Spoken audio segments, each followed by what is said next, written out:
Welcome everyone to day 2 of the 2020 Humboldt Opioid Summit. We are here on day 2, and yesterday we heard from local residents with lived experience regarding substance use and recovery.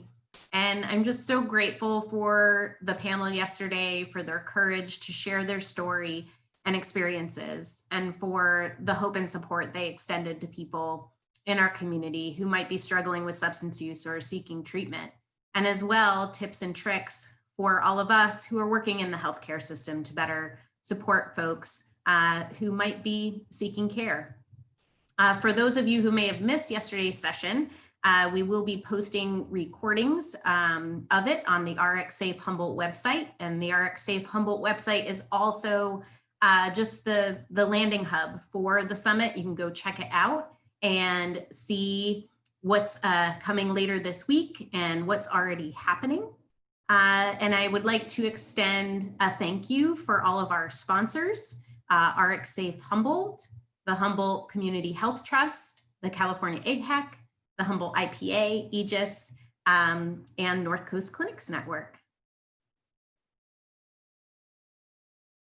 And my name is Trisha Cooke, and I will be the moderator and facilitator today. I'm the Director of Education at the North Coast Clinics Network and on the planning committee for the summit. Just a little bit about our organization. North Coast Clinics Network is a health center controlled network serving Humboldt, Del Norte, and Trinity counties. We support Open Door Community Health Centers, Redwoods Rural Health Center, and Southern Trinity Health Services in providing high quality healthcare through policy and advocacy, training and education, which is kind of my cup of tea, as well as quality and health system improvement work. And I moved to Humboldt County in 2001 to attend Humboldt State University and been here ever since. And my roots began to take shape working at the front desk in one of our local health centers. And I just fell in love with helping people and just the sense of family in the clinic. And at the heart of each day was this mission to provide people access to care with dignity and respect in their experience. And so I'm very excited for the summit this week. We're going to have lots of great sessions that do really focus on reducing stigma and creating space for people to have access and dignity. Before we get started, I do want to spend a little bit of time to acknowledge the land that we all live, work on in Humboldt and Del Norte counties. And even though we are meeting virtually, all the wonderful work that is happening on this land. And so to the Talawa Dani, the Yurok, Karuk, Hupa, Wiyat, and the many rancherias, Elk Valley, Resignini, Big Lagoon, Trinidad, Blue Lake, and Bear River. And not only are we on this land and doing this wonderful work, we also want to take some time to acknowledge that the opioid crisis disproportionately impacts Native American communities. And with that knowledge and with a huge heart, we have many coalitions and initiatives happening in the community, doing great work to support folks on their journeys to health and wellness. So just shout out to all the tribes, the Yurok Tribe Wellness Coalition, the Community Warriors for Change, UIHS, Two Feathers, the Road to Resilience, the Family Wellness Court, and Keep Safe. And please reach out to these folks, check out their websites, see all the wonderful work that they're doing to help the community and the people here. So, announcement from day 1, we had a daily drawing. So to be eligible for the daily drawing all this week, you qualify by attending the session for the full time. And so yesterday, we have our winner of Cecilia Moore. So congratulations, Cecilia. And for folks today, hang out all day long and you will be put into the pool to potentially receive a $100 gift certificate to Ramones or Murphy's. And so just also want to just bring to folks' attention, this presentation is being recorded, and all the materials, presentation, handouts, et cetera, can be found on the RxSafe Humboldt website listed on this slide. And also throughout this week, we will be addressing some sensitive topics that might bring up some difficult feelings, and just acknowledging the time that we're living in right now with COVID and the pandemic, that there are resources out there available. So we have here the contact information for the Humboldt County 24-hour behavioral health crisis line, as well as the national helpline offered through SAMHSA. So for each session and for today, we ask that we all come together and with this set of group agreements, so that if you are speaking at times during either the question or answer or discussion points, that you exercise the step up, step back rule. Speak when it's something that is important to say, and also creating space for others to share their thoughts as well.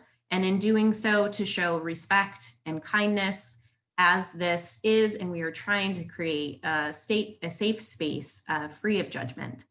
And please seek clarification as needed, ask questions, and respect and honor others' privacy when sharing stories. Many people, for instance, in our lived experience panel yesterday, we're sharing some pretty personal information. So as we move forward in our day and are sharing our experiences in participating in the event this week, please just go forth in honoring their privacy. So a few housekeeping items. We ask that everyone please turn off your video if you have that option. You will be muted until the points in the presentation when there is time and room for discussion. And you'll see two features in the Zoom. One is the Q&A box. And so that's where we ask that you pose any comments or questions to the presenters. And you can use the chat if you're having some technological or other kind of logistical questions. You can reach out via that chat box.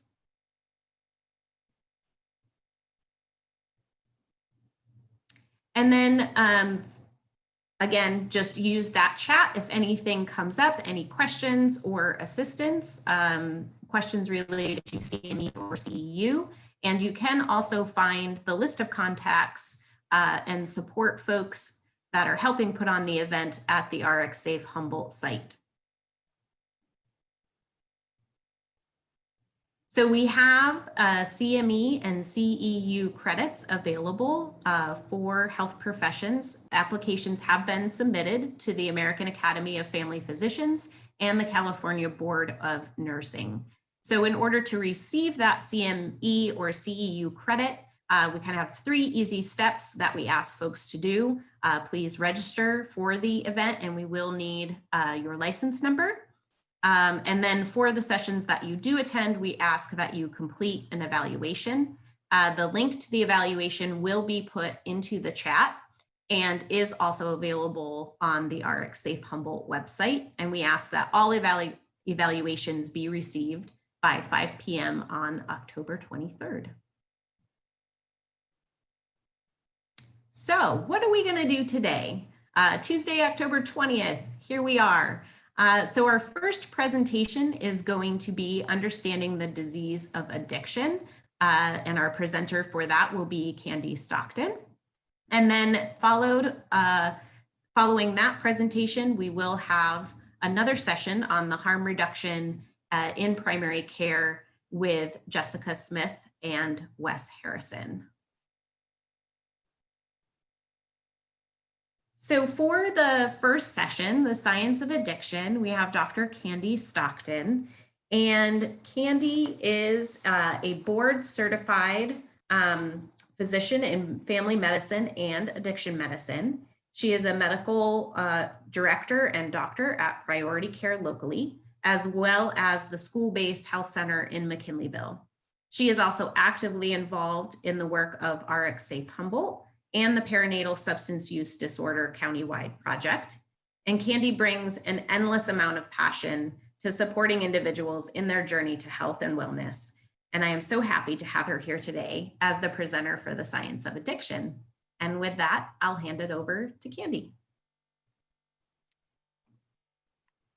Hello, everyone. Thank you so much for being with us today. I know that much like me, you guys are probably getting tired of staring at a computer screen all day, so I really appreciate the dedication to share this time with us today. Can you advance the slides for me, please? Just a really brief notice, in addition to my other work, I'm also a clinician consultant for the Opioid Response Network, who did provide funding and assistance in preparing the slide presentation. And next slide, please. I have no relevant financial disclosures. And I think we already looked at our learning objectives, which are to recognize the chronic disease model of addiction and to understand how ACEs or adverse childhood experiences interact with the disease of addiction. And then just a little bit of higher level science. I'm not going to dig really deeply into all of the neurotransmitters and receptors that are involved, but enough to actually understand why this is a medical issue and not a moral failing, which is how our society has treated it for a long period of time. We'll talk a little bit about medications involved, and we'll go from there. So next slide, please. So let's start with some common myths or misperceptions about addiction, and these are things that many community members believe, and quite honestly, they're things that many healthcare providers believe as well. So many people believe that drug addiction is a voluntary behavior. It's really something you choose, and if you just try hard enough, you could choose something else. Um, and because so many people do relapse while they're in treatment obviously isn't helpful. Again, this is a common misperception that people have.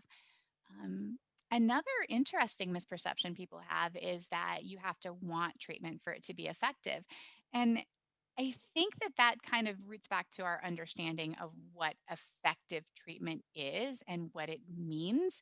And we'll go into a little bit more in detail during the presentation what is effective treatment. But studies show actually that even people who are in court ordered treatment actually have some benefit from treatment. So it isn't something that you have to want to benefit from. And I actually think that you heard that thought kind of echoed by a couple of our panelists yesterday who talked about initially when they started their course to sobriety that they weren't really there because they wanted to be, they were there more because of pressure. Um, we also have a misperception that treatment for addiction should be like a one shot and you're out, or maybe if we're really generous, it's 3 shots, or in some programs maybe it's 6 shots. But this idea that like addiction treatment is an all or nothing thing, you're either in or out, and when you've used up your number of tries, like we're not going to waste resources on you anymore. Another common misperception is if you do actually absorb the scientific approach and the understanding of addiction as a disease, that there should be some magic treatment that will treat everybody or all forms of drug use for treatment. And this is kind of a dangerous fallacy to fall into. Like any other chronic disease, there are a range of treatment options or items which can be helpful to you, and people should be able to work among those options to find the thing that's best for them and not have a really rigid, standardized idea of what we think treatment should be. And then this, I think, might be one of the most damaging, that the most important measure of whether treatment is successful is whether or not you're, quote, clean, or you have a clean urine, or you haven't used. Obviously, that is a thing that's part of treatment, but it's definitely not the most important outcome associated with treatment. Let's see. And I'm hearing that they're having trouble with my volume. Um, Jessica, can you give me a sound check? Are you able to hear me clearly? That's so much better. Thank you, Candy. That's perfect. Okay. My sound was fritzing out during the intro actually before I started, so just kind of feedback to me in the chat box if we're having problems with it. That sounds a lot louder. Thank you very much. Okay. Next slide, please. So these are the facts. Addiction is a treatable chronic disease. When we talk about other treatable diseases, we don't expect people to get better and not need to to take steps to control their disease. So no one tells somebody with diabetes, okay, you've had 6 months of insulin, your sugars are controlled, you should be able to do it on your own now. We don't tell patients with hypertension that, okay, you've gotten on medication, your blood pressure is down where it's supposed to be. You don't need to do that exercise anymore. You don't need to take your medicine anymore. You're cured, right? And yet we forget this with addiction. We forget that this is a chronic disease that will need some aspect of attention to treatment over the entire course of the person's life. That treatment may not always be the same thing. At times, it may just be cultural and social practices. At times, it may be medication, but the fact is that with a chronic disease, it is a lifelong process. There are chemical changes that happen in the brains of people who are using substances. And that means that many people who are addicted cannot just successfully stop forever, no matter how strong their willpower is. Um, there is no one size fits all approach to treating addiction. So we tend to structure programs based on the needs and capacity of the medical or behavioral health sites that are offering those programs. But in fact, we need to have a range of flexible options for people because every chronic disease requires a discussion of what all the treatment options are and what are both most accessible and most agreeable to the person who has that disease. And then I think that finally, the most important is to understand that the goal of treatment with any chronic disease is to help individuals manage their disease so they have control over their life, so that they can live a meaningful and productive life, whatever that is to them, while reducing the harms associated with that disease. So, for instance, in diabetes, our goal is not that you will never eat a candy bar or that's not the most important thing that we measure in diabetes. We manage whether or not your overall blood sugar levels are controlled, and we try to prevent the harms of kidney failure and limb amputation and early heart disease. No point during that process are we expecting the patient to magically jump up and say, I'm cured, I don't need treatment anymore. We work with them over the course of their life to prevent those harmful outcomes or minimize those harmful outcomes. And with addiction, this is the same thing. We're not expecting people to magically jump up and be cured or not need to focus on treating their addiction anymore. What we're hoping to do is lower the risk of early death, lower the risk of infections, of complications, of, of legal entanglement that happens for people who have substance use disorders. And so we're minimizing the harm of the disease, not trying for a magic cure. Next slide, please. I throw this up just so that actually you guys have reference to it. This is the official definition of addiction from ASAM, which is the American Society of Addiction Medicine. And it just kind of reaffirms what we just said. It's a chronic medical disease. It has complex interactions. It's not just one piece of life, it's our brains, our genetics, our environment, and our life experiences. And the this moves away from the idea that substances are inherently bad.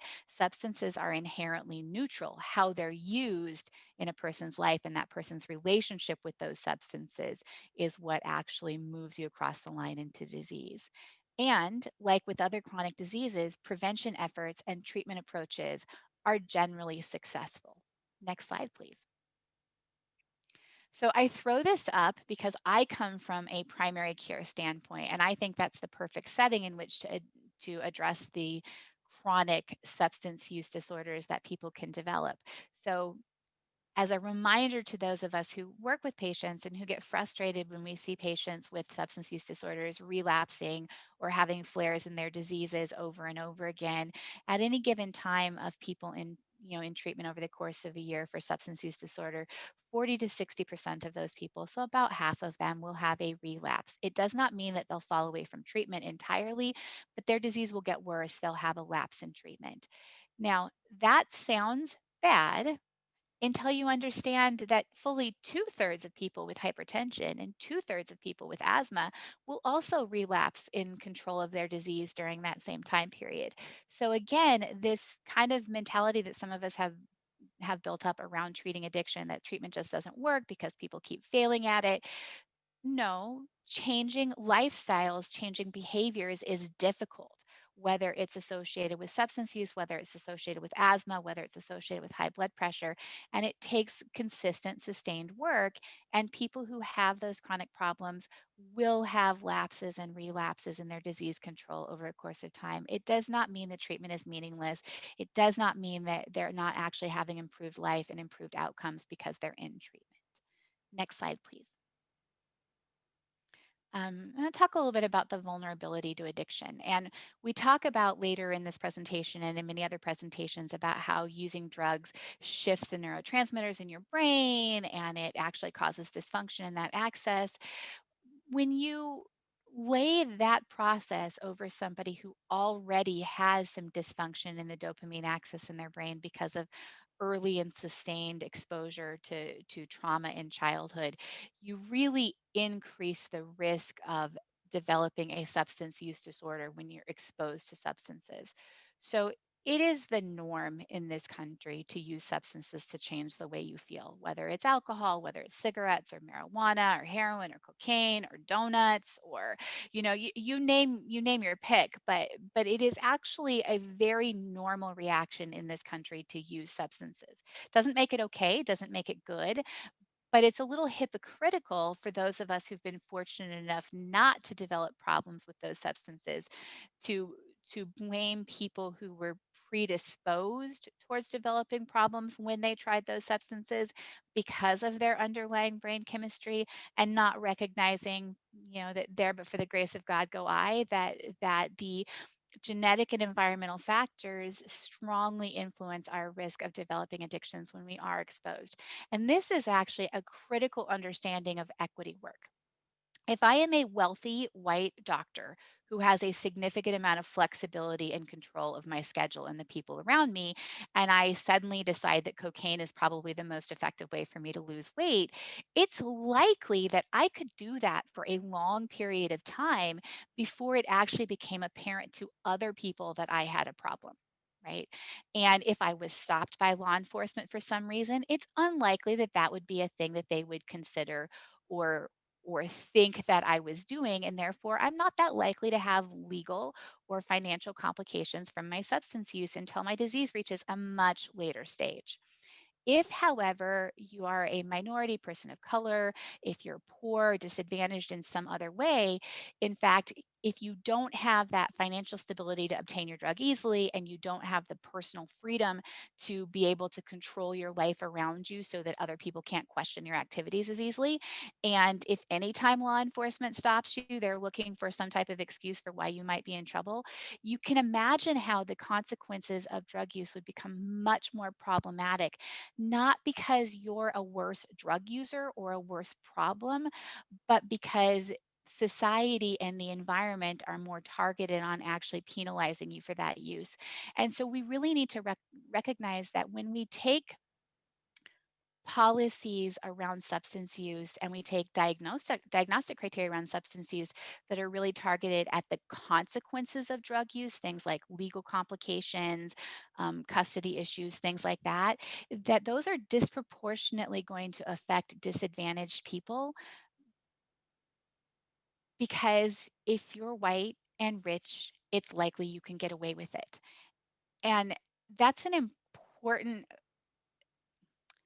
it's so important for us as we look at the lens of treating people to recognize that bias in our system. As an addiction specialist, I see, upper middle class white people all the time who have substance use problems and manage to skate through the system without really being entangled. And I'm glad for that, in the sense that I don't think anybody should be entangled in the legal system for a medical problem. But then I see people of color or pregnant women or individuals who are, at the lower end of the socioeconomic status, and they suffer so much more for their substance use problem because of all of the factors that society puts on them. So when we talk about this, we have to recognize that if you have hypertension and you're rich and in control of your life, you have a lot more options for how you manage that. If you are in an area that has you know, unsafe neighborhoods. It's not safe to go outside and walk and exercise. If your food budget is not unlimited, so what you can afford to buy are more processed foods with higher salt content, you're going to have a worse outcome with your hypertension, not because your disease is worse or because you're worse, but because society is predisposed to be biased against you and you don't have the resources that other people have.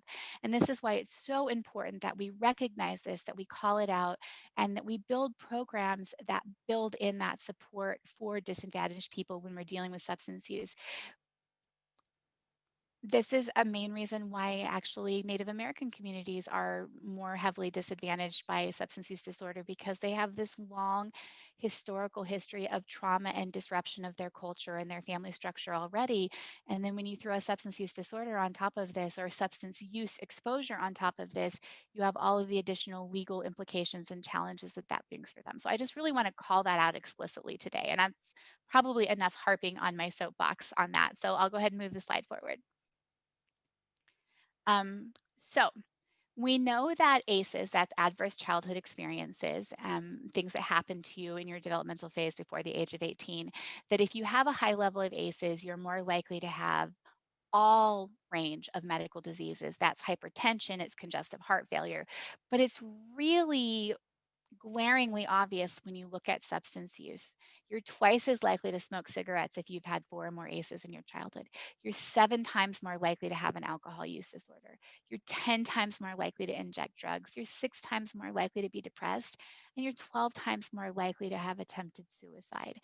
Those are really staggering numbers. If we looked at any other diseases, any other condition and said, man, if you drink red dye in your fruit punch when you're a child, you're 7 times more likely to have an alcohol use disorder and 12 times more likely to have attempted suicide. And we'd have ripped that red dye out of everything so fast it's not even funny. And so we really do need to recognize that when we're talking about substance use disorders, the problem is not the substance. The problem are the societal and environmental situations that predispose people towards having problems with substances when they are exposed to them. And you can actually go to cdc.gov vital signs and look at their ACEs data and look at the increased rates of all different types of medical diseases associated with childhood adverse experience exposure. Next slide, please. Um, I am not going to read through this slide. It is very wordy, but this is actually linked to an article that I find very interesting and very informative. And I really like this idea that he shared, which is Dr. Daniel Sumac, who's the director of the Center for Addiction Sciences at the University of Tennessee Health Science Center. And he talks about addiction may be better understood as ritualized comfort-seeking behavior, and that it's a normal response to adversity in childhood, just like bleeding is a normal response to being stabbed. And it's pretty graphic, but I think it's also just a very clear, brutal comparison between the two. And that our job when we work with people who have addictions isn't so much to focus on the evilness of the drug, but to help them find a ritualized, compulsive, comfort seeking behavior that won't kill them or put them in jail, to quote Dr. Daniel Sumac. So next slide, please. And you can follow that link and read that study for yourself. So we're going to talk just a little bit about brain structure. This is not intended to make you a neuroanatomist or make you an expert, but just to kind of break down concepts. So when we look at, for instance, childhood diabetes, we can very clearly look at the islet cells in the pancreas and see, what goes wrong and understand why this disease happens. We can actually look at something similar in the brain. So our brain has different areas that are responsible for different things. You can see the yellow up there is your visual cortex. Without that, or when that area is damaged, you can't process visual input correctly. That little pink area in the back that says coordination is the cerebellum. That's the thing that allows you to be good at sports. I'm fairly sure that if you image my brain, that area is very tiny and non-functional in me. And then there's both a pain processing pathway, the thalamus, which is the magenta color, and a reward pathway, which is the dark orange color in the center. And those things are really, really important because primary drivers in our brain are processes that move us away from pain to protect us, and processes that move us towards pleasure or towards reward to encourage behaviors that are healthy for us. And those two systems are heavily affected by the use of what we call drugs of abuse, or drugs that modify the dopamine system in our brain. Next slide, please. So our brains are programmed to respond to things that trigger that system, and they're really basic survival level things. So food, water, sex, and nurturing. These are the things that help us perpetuate our species and continue to survive from generation to generation. Next slide, please. And then just a little like high level neurobiology, because I think the pictures are cool. Um, my husband is a software engineer, and I have this never ending difficulty actually understanding how computers process and do all the things that they do for us. When my husband explains it to me for about 2 minutes afterwards, I can actually understand it and recite it back, and then it's just gone again. I expect that many people will react the same way to the neurons in the brain. But basically, our brain is made up of a mass of cells, neurons, that send signals and or that receive signals and send signals. And they do that partially with electrical stimulus, and they do it partially with neurotransmitters or chemicals that carry messages between the two cells. And then when we use the term synapse, we're talking about that connection space that's between those two cells where all the neurotransmitters sit when they're not being actively taken back up by the cells or actively used on a receptor. Next slide. So this is the chemical that we really worry about when we're talking about substance use disorder, and also what substances can inherently become addicted to people.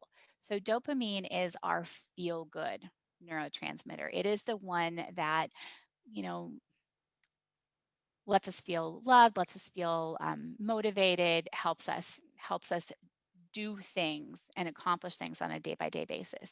And we make it in the presynaptic neuron, the cell at the beginning of the transmission cycle.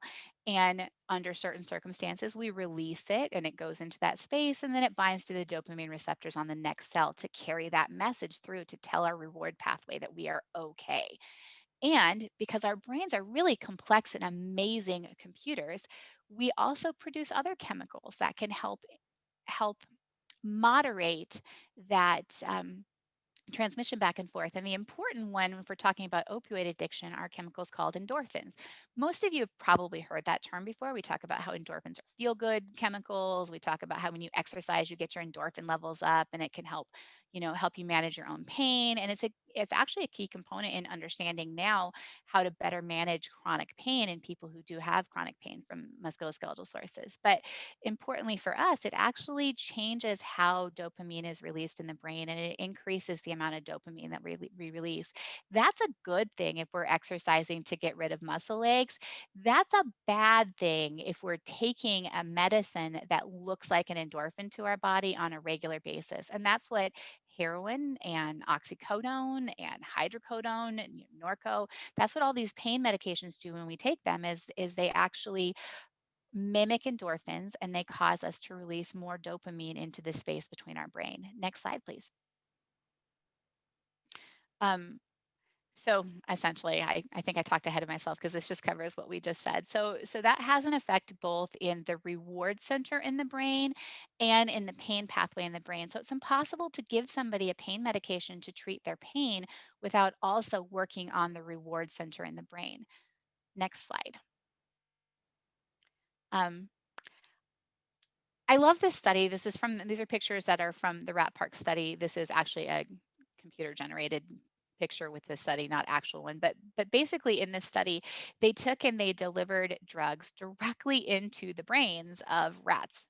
Rats have very similar neurotransmitter receptors in their brain to humans and very similar responses to different chemicals. So they're actually a good model for us.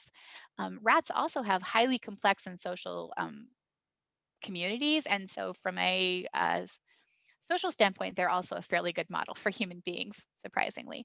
So, in these studies, before the rat park studies, what we demonstrated is that when you deliver drugs repeatedly into a rat's brain, the rat will become addicted to that drug and will seek that drug out at all costs and ignore everything else like food and sex and water to get that drug over and over again. And so our original understanding was, ooh, drugs are bad, look what they do to you.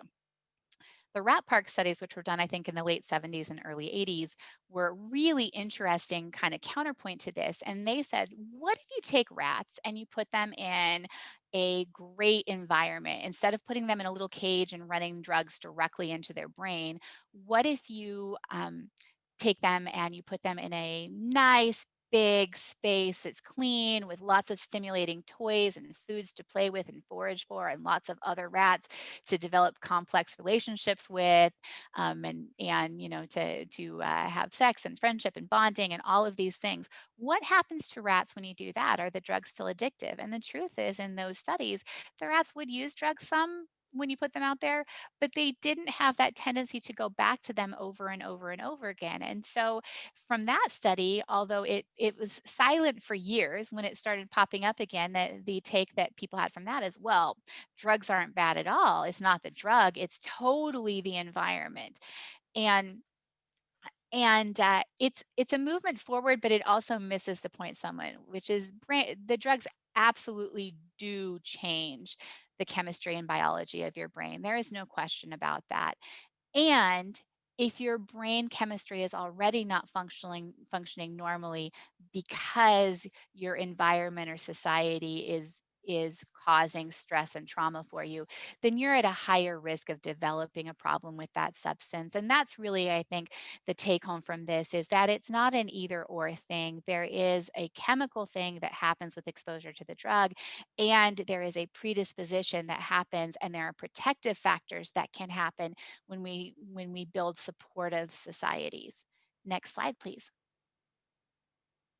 Now, that chemical change that we talked about that happens in your brain, that happens because as you release dopamine more and more strongly, your brain says it's not normal to have this much dopamine all the time. I can't stop you from releasing dopamine, but what I can do is I can get rid of some of the receptors that receive the dopamine so that message gets transmitted clearly. So I think an example of this that probably many of you can relate to right now is I cannot stop my kids from yelling when they're homeschooling while I'm on sessions at home, but I can put headphones on so that I don't hear it as much. It mutes that sound for me, right? I'm blocking some of that transmission of the sound. And that's what is happening in your brain. Your brain can't stop your neurons from releasing more dopamine in response to these drugs that we're providing, but it can tune down the volume so that it's not receiving the message as strongly. And this will happen to everybody who takes opioids on a sustained basis. Period. End of discussion. It's not addiction, right? It's not an unhealthy relationship or dysfunctional relationship with the medication. It's just that it will happen. Your brain will adjust for the chronic presence of that drug. And so that is tolerance when your brain starts to adjust to that process and change the number of receptors for the neurotransmitter. And then dependence is when the absence of that drug causes you to have symptoms of illness. And this can look like all the things that you're familiar with in terms of nausea and vomiting and diarrhea and muscle aches and irritability and jitteriness, sweating. It can also look like things that were not quite as obvious in the long term, things like just irritability and poor mood and lack of motivation to do things. Neither of these are addiction. Addiction is that complex interplay between drugs, your brain, and the environment that you live in. Um, and I work with people who've been on long term pain medications all the time who get sick if they don't get their medications, but they actually don't misuse them, take more than are recommended, or do other things that would signify they have an addiction problem. And that's a significant understanding of difference because those people often will do better if they get down or off of their pain medications. And they usually can just be tapered down gradually with other medications to help control the symptoms because they still have a healthy relationship with the drug, even though their brain has altered in response to this. Next slide, please.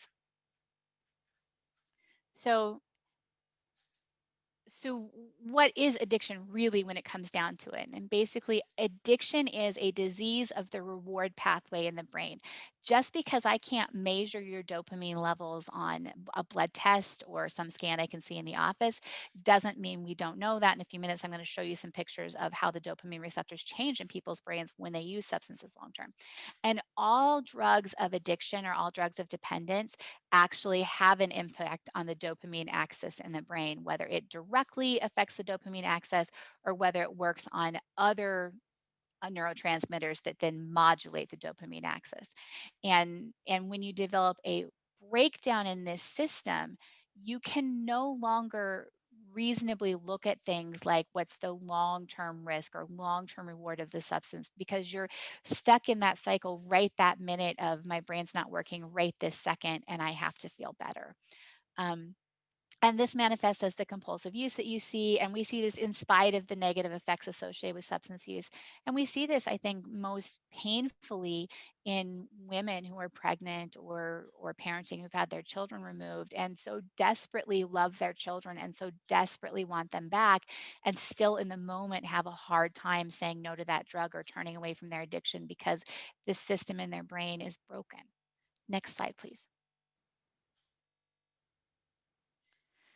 So, when you use opioids regularly, it rewires your brain so that you can no longer enjoy regular activities. So, the common pleasure that we get from hugging our kids or from having that cinnamon roll or going for a walk outside or seeing a beautiful sunset, they just can't trigger enough dopamine release anymore to make our brain actually receive that signal. It also strongly affects our experience of pain and suffering. Pain being the physical component that we experience when we break something, cut something, sprain something, and suffering being the collective emotional experience that happens. So, again, if I twist my knee and I'm in a nice, stable environment and I don't have to be on my feet all day for work, and so I can kind of afford to take it easy and it doesn't impair my income or my ability to take care of my kids, and I'm not at risk for getting fired because I didn't show up for a couple of days, then pain is just pain. It just hurts and is irritating and it'll heal and get better. If pain in my knee means that I can't go to my job because I stock shelves on a grocery store and I can't kneel down and get back up again, and so now I'm off work, and even though I have a maybe, a decent job, I'm not sure that they're going to keep my job for me if I can't go back to work right away, or the disability pay that I get while I have to be off isn't enough to help me pay my rent and feed my kids, then all this fear about what's going to happen to me and what if my knee never gets better and what if I lose my job, all of these things collectively become this suffering that we experience. And when we've messed up our dopamine axis in our brain, we can't actually see that process clearly. And so the suffering component of pain becomes just overwhelming for people. It affects our ability to form short-term and long-term memories. It affects our ability to perform what we call rational decision making, because it slows that connection between the instinctive part of our brain and the frontal cortex, which is where we actually regulate our brain and say, I know it sounds like a good idea to punch that person that just took my toy away, but in fact, that's not going to help me. It's not going to lead to a better outcome. So I'm not going to punch that person, right? We all have that impulse, like, I'm mad at you, I want to strike back. But that connection to our frontal cortex is what allows us to go, wait a minute, when I did that last time, it didn't work very well. But if we delay the connections between our instinctive brain and our frontal cortex, many times we've acted on that activity before we're able to process it and decide that it's not a good idea. And it affects our ability to self regulate our emotions.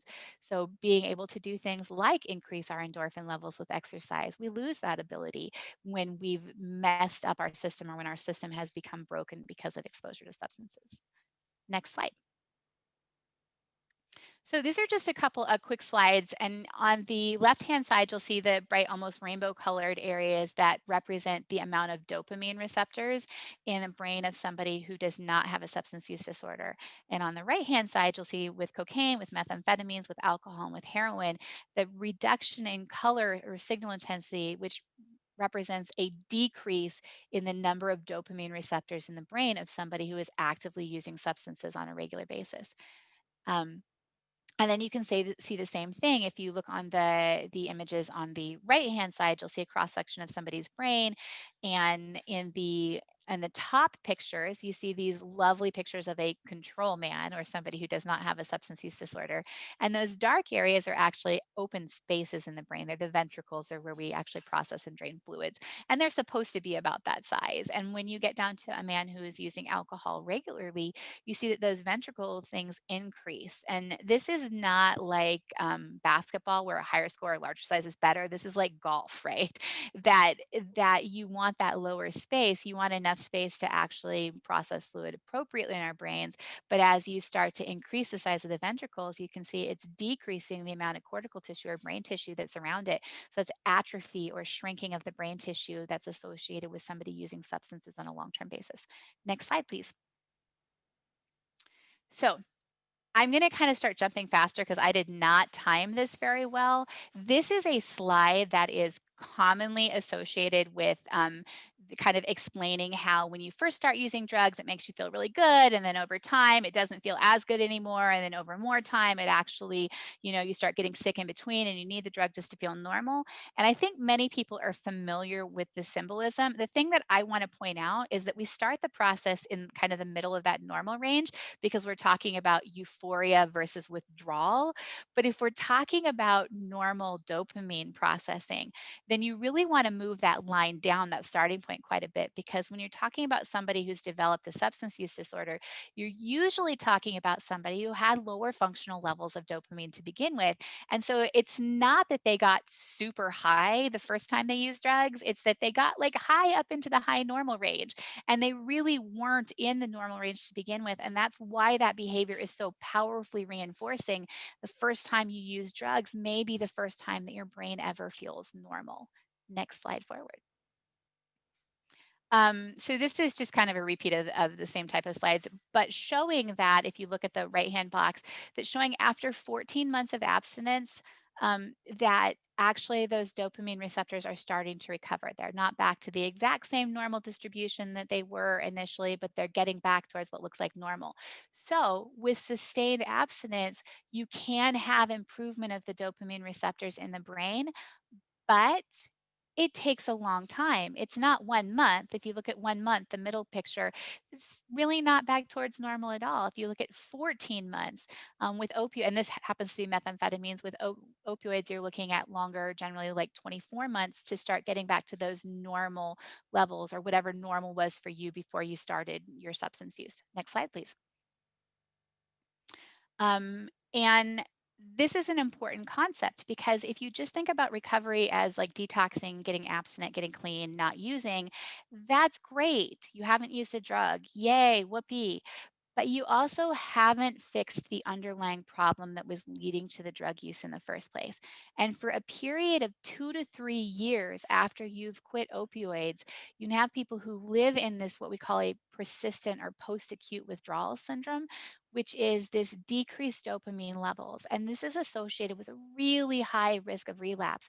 And this is why pharmacotherapy for substance use disorders can be so important because during this time when you're living with these low dopamine levels, it is hard to stay motivated. And you'll see this in recovery in treatment programs. You'll have people come in and they're super motivated and they'll do really well for 3 to 6 months, and then they'll start really struggling. And it's not that the medicine or their treatment isn't working as well anymore.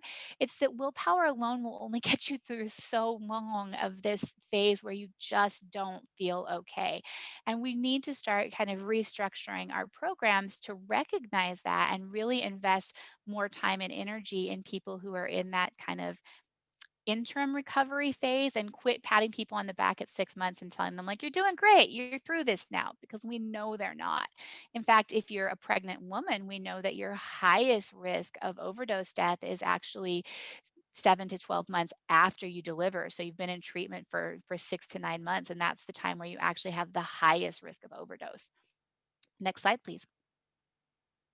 So this is why detoxing people doesn't work. And you've seen this, we detox them over and over again. And if the problem was purely the drug and purely the short-term withdrawal that you got, detoxing people should work great. You lock them up somewhere for a week, you get the drug out of their system, you get it all flushed out, you get them feeling better, you send them on their way, everything is good. But in fact, this doesn't work, right? Anybody who's ever lived with, loved somebody, or worked with somebody who has a substance use problem can tell you that like that getting off the substance is just the very tip of the iceberg. Next slide, please. So I am not going to go into these meds in great detail, skip forward, other than to say, I think the most important thing is this. You saw the up and down cycle of what happens to somebody when they're using a short-acting drug. Next slide.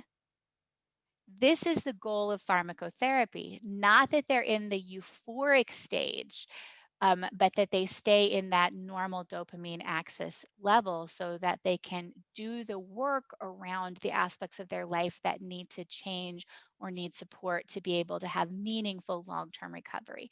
And if you're living down in that dark, dark blue black zone at the bottom of the screen in this kind of low grade withdrawal for a couple of years, your ability to stick with the therapy and the self-work that's needed is going to be very low.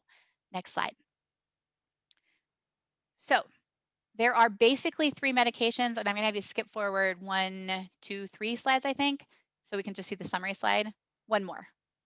There are basically three types of medications that you can use to treat opioid addiction. One is a medication that fully activates the opioid receptors in the brain. We most commonly think of that as methadone. Buprenorphine, interestingly, it almost fully activates those receptors in the brain, so it's considered a partial agonist, but also activates those. So they are opioids. You will have dependency on these medications, and and and you will get sick if you discontinue them abruptly. I would point out though that if you stop your blood pressure medication or your insulin abruptly, that is also going to make you sick and is not a good thing. And then there's a final medication, which is a full antagonist, naloxone or naltrexone. These can be used in overdose, and they can be used in a short-acting form, and they can be used in injection form for a longer period of recovery from this. These are not as good at blocking the cravings and at stabilizing the dopamine axis in the brain. So they're often not a great choice for somebody who's in the early stages of treatment, like buprenorphine and methadone can be. Although, if you have people who've been in long term recovery and are wanting to go off of medication or wanting to go off of opioid medications, but are a little worried about the possibility of relapse, these can be a great option to use in that situation. Next slide forward. And in the interest of time, I am going to skip through the next couple of slides and not really talk about the medications specifically in detail, other than to give a few reminders. It is illegal to prescribe methadone for addiction in the US unless you are a licensed narcotic treatment program. In our county, that would be Aegis, which is the only location that can do that. If you are a medical provider in your own office and you feel comfortable, working with patients with addictions, that's great. But be very, very cautious if you're using methadone for pain in those patients, because um, there is a lot of overlap there, and it is, like I said, strictly illegal because we made it that way, because we criminalize substance use disorders. It doesn't need to be that way. And if you're looking for things that you can do to change the future of substance use treatment in our country, one of the things is to campaign against this. It shouldn't be illegal to treat a disease ever. You shouldn't have the stigma associated with only being able to go to a carefully regulated clinic to actually, get a specific treatment if you have a disease. Can you imagine if we took diabetes and said, if you can manage your diabetes with exercise alone, that's great. But if you need insulin, you have to go to this clinic that can't talk to your other doctors and can't do these things, because it's very shameful to have diabetes and to need insulin. And we're just going to make this treatment as hard on you as possible. We wouldn't tolerate this. And in fact, we've passed laws to make it legal to access insulin even without a prescription, because we know that people who don't have access to insulin will die. So so I am a strong supporter of pharmacotherapy for addiction, not as the only treatment to addiction, but as a key component of addiction, in much the same way that insulin is for diabetes and that inhalers are for asthma. This is a piece of treatment that should be offered to every patient who has an addiction, but it's not the end all of treatment. Next slide. Again. So why do I feel so strongly about pharmacotherapy? Why is it so important? Because if you use IV heroin, your life expectancy is 20 years from the time that you start using. Bear in mind that most people who use IV heroin started in their mid to late teens, sometimes early 20s. So I guess if you think 42 is an acceptable life expectancy, then I guess you could roll with that. But basically, this is a terminal disease. This kills people. This has the same type of life expectancy that, or shortening of life expectancy that is more than almost any other chronic disease that we treat. And when you add pharmacotherapy to somebody's treatment regimen, you increase that life expectancy by almost 8 years. That's almost a 50% increase in life expectancy for somebody. So to not offer somebody access to that treatment, knowing that their life expectancy is less than 20 years from the time that they started, and knowing that you could increase that by 50% if you offered them treatment, it's criminal not to do that. And it's also important to remember that while the substance use can kill them, the substance itself isn't the root of their problem. And so suicide and mental health conditions remain significant risks. If you have an individual who has an opioid use disorder, they are 16 times more likely to commit suicide. And so we know that when we're looking at deaths, that increase in life expectancy with pharmacotherapy is super important. But when we're looking at the risk of death, the other piece that we need to be focusing on is mental health treatment, depression screening, suicidality screening, because we know that this kills people at an exponentially high rate among people who have substance use disorder. And so if we just focus on medications as the end all and be all, we're going to miss helping people make the lifestyle changes that actually make a difference for them. And so that is the thought that I would like to leave you with today. And I'm going to open it up to questions. And I see one already from Tracy who asked, will using drugs eventually keep our bodies from producing dopamine? That is the answer is that depends on the drug. So some drugs actually affect the production of dopamine. Some drugs affect, and opioids specifically affect the regulation of the receptors that receive the dopamine. And you need both things to communicate. You need somebody who's speaking the message and somebody who's hearing it on the other end for communication. And opioids specifically are going to block the hearing the message component of dopamine, but there are some drugs that do actually directly decrease dopamine production as well. Yes. Any other questions? Patty, could you go ahead and advance slides for me? I'm fairly sure that I threw up some references as well as my email uh, address in case people wanted to connect with other questions. And then Rhonda asked about what the onset of disease means, and you're talking about the onset of disease in terms of an opioid use disorder.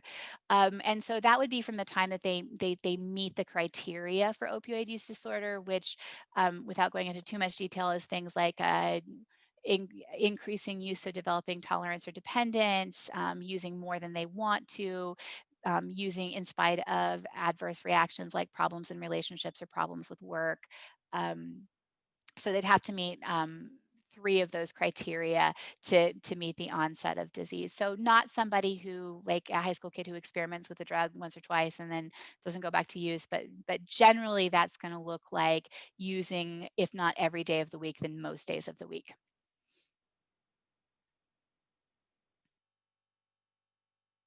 Oh, okay. Rhonda just clarified that for me and said, does it make a difference if it's oral versus IV? And the answer is probably not, but specifically the studies haven't been done to say, whether oral opioid abuse actually has the same time onset. We expect that it probably does, but because it actually takes 20 years of regular use and data collection and then some time to go back and look at that to actually get those statistics. And while clearly the oral opioid epidemic was going on 20 years ago, we didn't actually really recognize it until about 7 to 8 years ago, and we're still in the kind of data collection phase. So I can't quote you exact numbers for when you developed IV versus oral use, but we believe that the numbers are similar with an oral abuse as compared with IV abuse.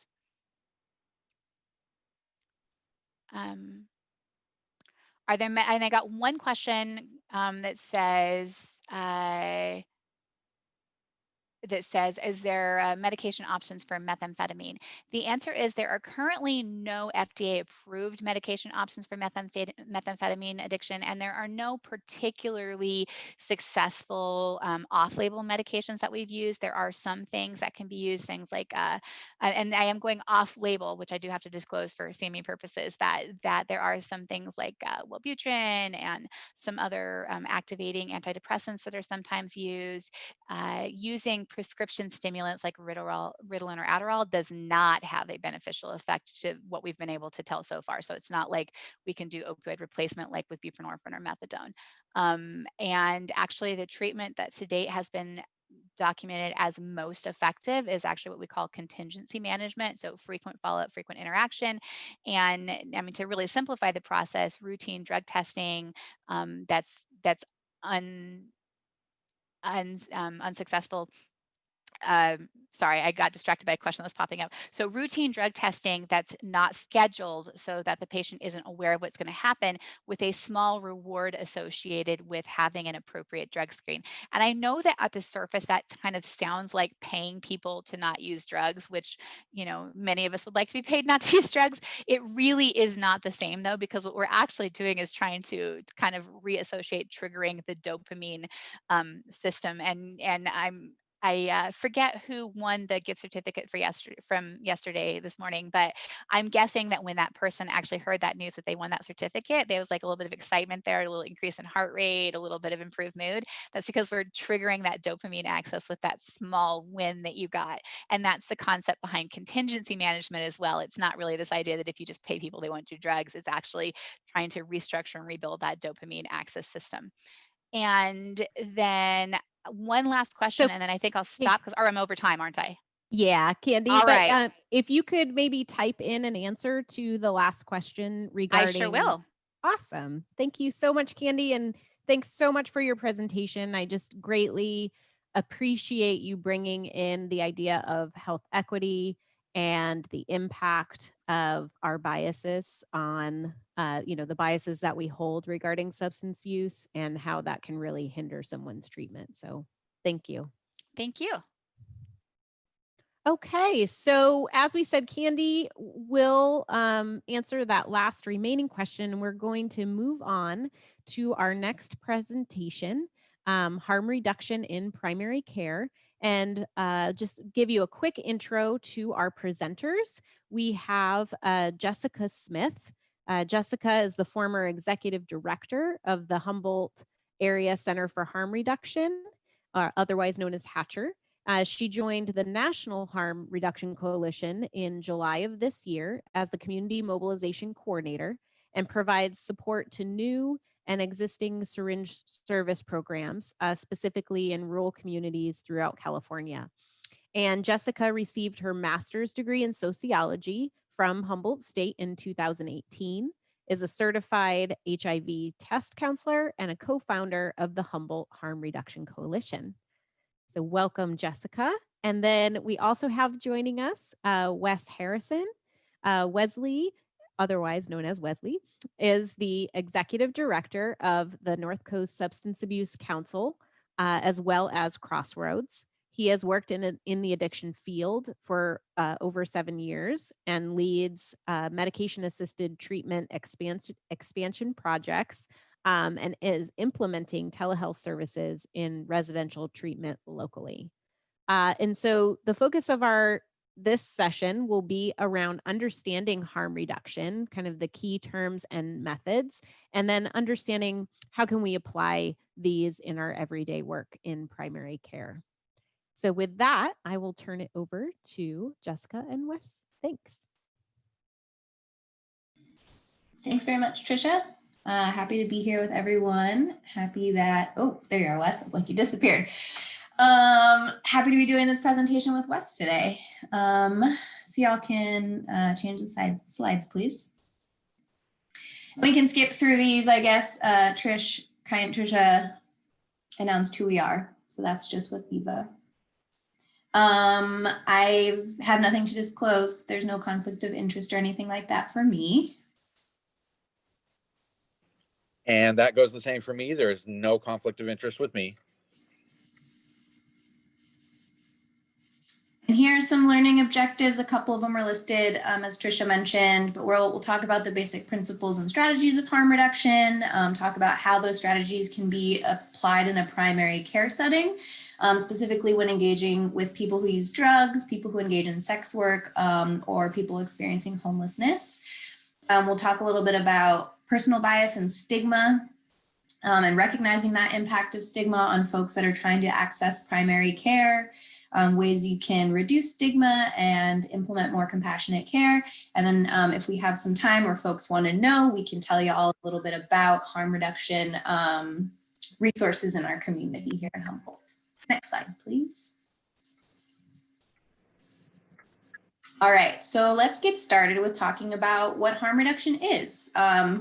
I do a lot of presentations and trainings, and I know that it can be hard to stare into a screen all day, so I try to just engage with folks. I can't see any of you, which is weird, but hello. And if you wouldn't mind typing into the chat, if y'all have some ideas about what harm reduction is or what it means to you, we can get started that way.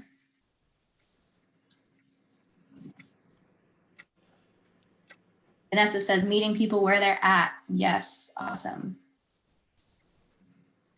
And we can do that both physically and also, symbolically, right? Wherever they're at in their journey with their substance use or any other things that might increase harm.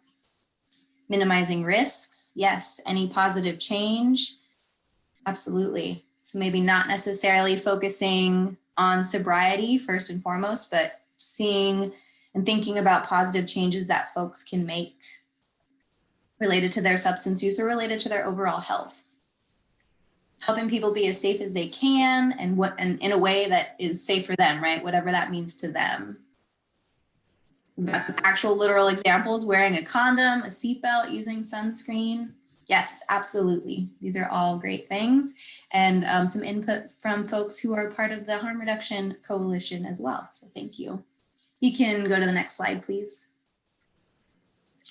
So this description or explanation is from the National Harm Reduction Coalition. And we like to say that harm reduction is a set of practical strategies and ideas aimed at reducing negative consequences associated with drug use. Harm reduction is also a movement for social justice built on a belief in and respect for the rights of people who use drugs. Harm reduction really is sort of like a big umbrella, and there isn't necessarily like one end all be all explanation or understanding, though the National Harm Reduction Coalition is a pretty big beast of an org and does a lot of work around this kind of education and capacity building. So I'd like to think that they have a pretty good understanding of it. And you'll see, like, we like to talk about harm reduction in terms of big H, big R, and little h, little r. So that little h, little r is those practical strategies. And we'll talk a little bit more about some of those in a minute.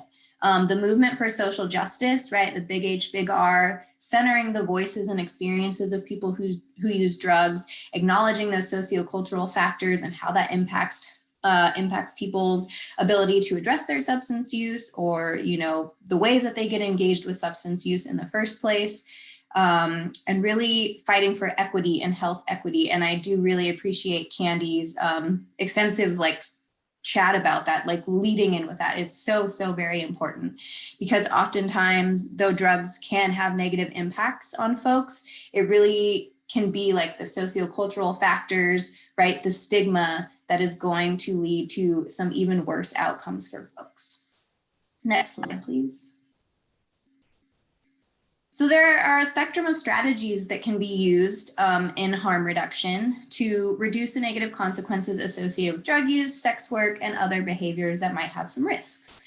So some of those strategies include safer techniques, right? Knowing how to inject in a way that isn't going to give you an abscess. Knowing that smoking has less harm than injecting. Managed use, right? For some folks, abstinence or full sobriety is not something that they want or are able to attain at wherever they are in their life. So being able to provide folks with an opportunity to lessen their use or manage it in a way that makes it less harmful to them. And then abstinence is totally a part of harm reduction. I think folks often have this idea that they are polar opposites, Just for example, Wes works at Crossroads. I work for the National Harm Reduction Coalition. We're good friends. Like, it's not an oppositional thing. We understand like that everybody has different needs. There are different approaches, and abstinence might be harm reduction for someone, right? The best way to reduce their harm is just to not use drugs. For other folks, it might be smoking instead of injecting. It might be, you know, using twice a week instead of every day. So just acknowledging definitely that harm reduction and abstinence are friends. They're kind of under this big umbrella. Next slide, please. All right, so I'm going to chat with you a little bit about the principles of harm reduction. The first one that we have is health and dignity. And I'm going to try to tie these, like give you some examples as well about how, like thinking in the sort of primary care setting and how these might apply. So health and dignity establishes quality of individual and community life and well-being, not necessarily the cessation of all drug use, as a criteria for successful interventions and policies. So thinking about this one in the context of primary care, you know, if someone comes to you and they're coming in for just like a general checkup, or they have some other health concern, like making that the priority of their meeting, right? They're coming to you with a very specific health concern that day, and maybe they don't want to talk about their substance use. And you as a provider and as like a person who provides care, like you care about this person and you see their substance use as maybe problematic and harming them, and you really just want to push that. But if you push that and don't actually acknowledge that this person like is coming to you for a very specific reason, they might not want to come back, right? So acknowledging that their health is important to them because they're there seeing you, and providing them with that dignity that like, yes, they know what they need right then and there, and that's why they're coming to you. Participant-centered services. That one is about calling for the non-judgmental and non-coercive provision of services and resources to people who use drugs and the communities in which they live in order to assist them in reducing attendant harm. So that's just making sure, right, the stigma idea, making sure that we're treating folks with respect and compassion, that we are centering their experiences and their needs and acknowledging that they are the experts in their lives. Participant involvement ensures that people who use drugs and those with a history of drug use routinely have a real voice in the creation of programs and policies designed to serve them. So if you're working with a patient and you're trying to design a program for them, right, a plan for their health, making sure that they're actually involved, asking them questions, being curious, not just saying, you know, this is what you need to do, these are your steps, like, let's do it, but saying, is this reasonable for you? Is it realistic? Is this something that you're ready to do right now? You know, let's create this plan together so that the person is involved in all steps. Participant autonomy. You'll notice that sort of all of these are interrelated and really focusing on that part of like centering the person that is seeking care. And also just a side note, like totally useful for folks who have other health concerns, right? We're talking about substance use disorder today, opioid use disorder, but anyone coming to you about any concern, these are all really great ways to make sure that you're meeting someone where they're at and centering their experiences. So participant autonomy affirms that people who use drugs themselves as the primary agents of reducing the harms of their drug use, and it does seek to empower people who use drugs to share information and support each other in strategies which meet their actual conditions of use. Sociocultural factors, right? Candy talked a lot about this already, but just recognizing that the realities of poverty, class, racism, social isolation, past trauma, sex-based discrimination, and any other social inequality that you can imagine affect people's vulnerability to and capacity for effectively dealing with drug-related harm. So I really loved the examples that Candy gave, right, about if you're white or, you know, wealthy, upper middle class, and you're using substances, like you're probably able to hide that a lot more. There are folks who use drugs who have cars and jobs and houses and families, and it might never come to a point where it's detrimental, right? Where it's like chaotic use that is preventing them from having their kids in the house or sustaining a job. And that might have to do with the sort of base level of privilege that they have, right? access to other care, access to a good job. So really acknowledging those issues as not only impacting someone's ability to treat their substance use disorder, their ability to just exist as someone who uses drugs, right? Not all drug use is going to be problematic. There are folks that use all sorts of different substances and it's not an issue. And the fact that it's not an issue could be related to a sociocultural factor. And then the last principle is pragmatism and realism. So that really points to the fact that harm reduction doesn't attempt to minimize or ignore the very real and sometimes tragic harms and dangers that can be associated with both licit and illicit drug use. So harm reduction and harm reductionists aren't trying to say like, everybody do drugs, it's totally fine. We acknowledge and understand that it can be problematic, that the drug itself can be harmful, and that also the sociocultural factors, stigma, shame, fear can really play into the dangers and risks of using drugs. Next slide, please. So here are just some examples of harm reduction services. Some of this can be done and be provided in primary care settings. Or as a primary care provider, seeing somebody who uses drugs, you can absolutely refer them to these services. So we have syringe access and disposal. You've got safer drug use supplies, so things like fentanyl test strips or other like marquee style tests that can, test the drug as a whole, not just for fentanyl.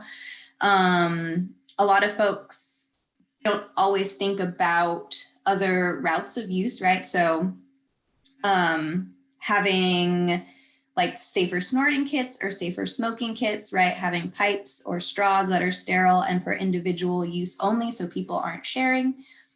Overdose prevention, that's also mixed in with safer drug use supplies, right? So having naloxone, and again with the fentanyl test strips. Safer sex materials. Vanessa mentioned to us that wearing a condom is a great form of harm reduction, and it absolutely is.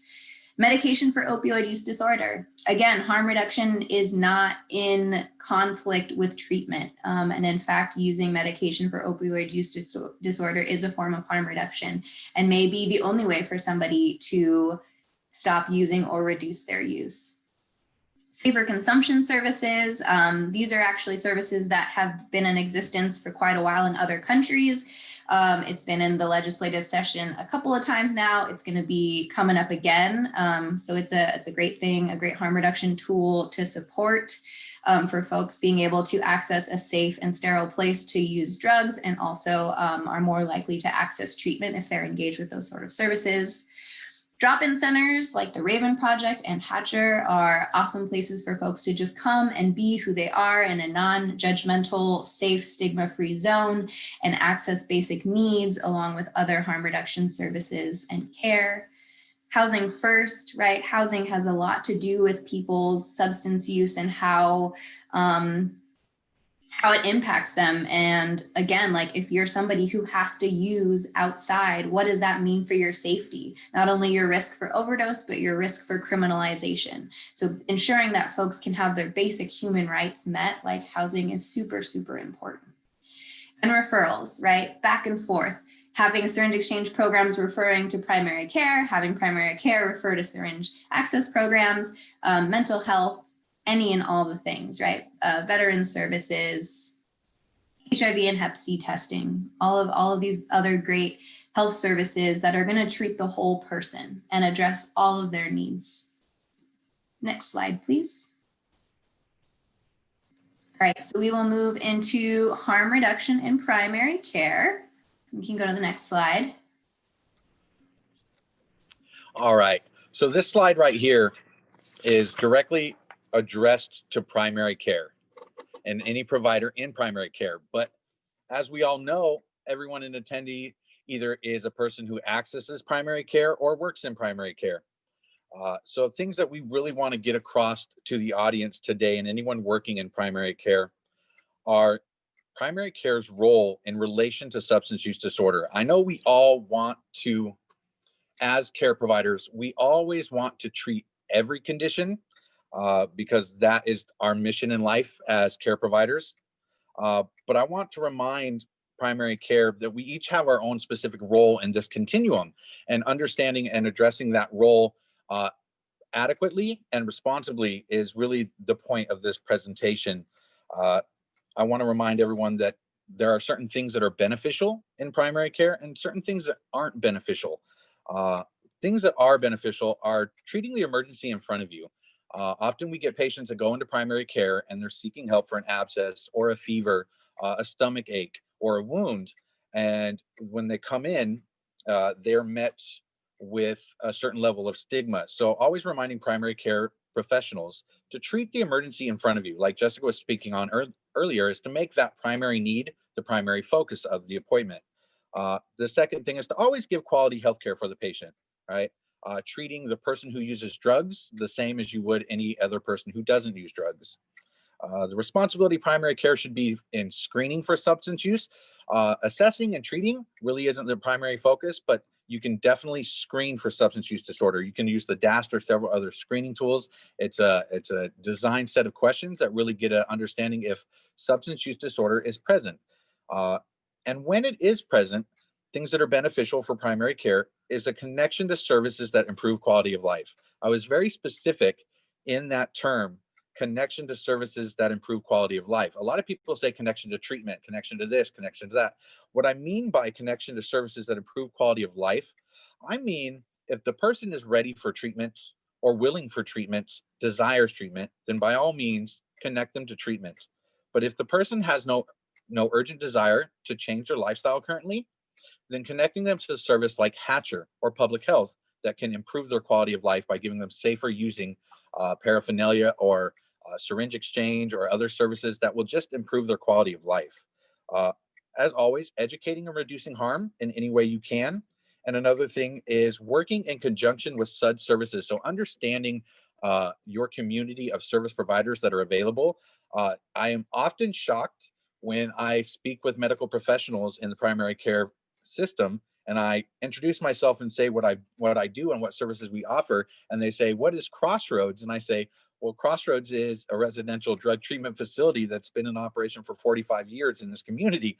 And the fact that it isn't well known amongst most primary care providers, I think we need to do a better job in educating each other exactly who we are and what we all do, so that way we can build that bridge of services in order to better treat our overlapping populations, because that's what this is all about, right? Quality of care, connection to care, compassionate care.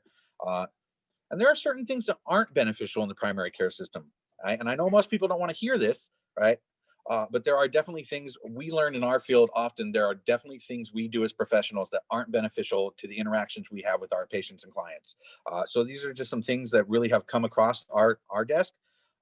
Requiring abstinence for care is probably the number one thing I would say that is dangerous and non-beneficial for people who use drugs seeking primary care services, because as we all know, if we require abstinence for medical care, a person will often neglect their physical health needs and to stay away from not being able to stay away from having to remain abstinent. Right? As you heard from Candy Stockton earlier, the science of addiction really controls and dictates a person's decision-making processes. And if you were to require abstinence as a requirement to receive care, you wouldn't see any patients. Criticizing the patient's behavior, that's one big thing, right? We often compare our interactions with substance use and diabetes. And imagine if every time a diabetic patient came in and you said, well, how many times did you eat sugars this month? And they said, well, I ate sugars 3 times this month. And you said, well, that's a failure. You need to try harder. What can we do to get you to try harder?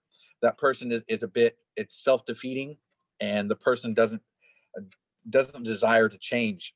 I also want to warn people against changing prescribing standards based solely on the assumption of SUD. Now, I want to draw focus to the word assumption of substance use disorder, right? So that means if the person doesn't have a reported drug use and you just look at the person and you go, I feel like this person is probably someone who uses drugs, and then changing your prescribing patterns based solely on assumptions. And always, the biggest one is allowing personal perceptions and beliefs to interfere with patient-centered care. We all grew up and developed our own viewpoints on individuals who use drugs. And we use terminologies throughout our life: addicts, junkies, dope heads, all sorts of addict or terms that we heard growing up in school, through our life, from our parents, that really ingrained in us a certain internal perception that we work against and works against us all day long. So I just urge you to change the way you view a person. And the reason why we use the word person who uses drugs instead of addict is because addict describes a person based solely on their condition, and person who uses drugs describes them as a person first and the behavior second. So I just urge you to look at the perceptions that are internal and external, as always, and think about how these behaviors in your interactions in primary care can greatly affect and impact a person's willingness to come back and seek out future care. Next slide, please.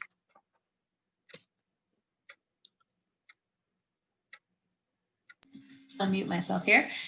So these are just some common health concerns that people who use drugs might come to their primary care doctor for. They might also access emergency room services. So a lot of what we're talking about now can also be applied to emergency room services. There's some great harm reduction happening in emergency departments with the California Bridge program, which we have here at St. Joe. So big shout out to those folks doing awesome work there. But some of these health concerns might include abscesses, endocarditis, sepsis, UTIs, especially for folks who are using drugs and are also unhoused and don't have access to a bathroom on the regular. Other sorts of skin infections, right, from unsafe injecting practices. Again, also, being outside or in a space that is not necessarily as sterile and clean as one would need.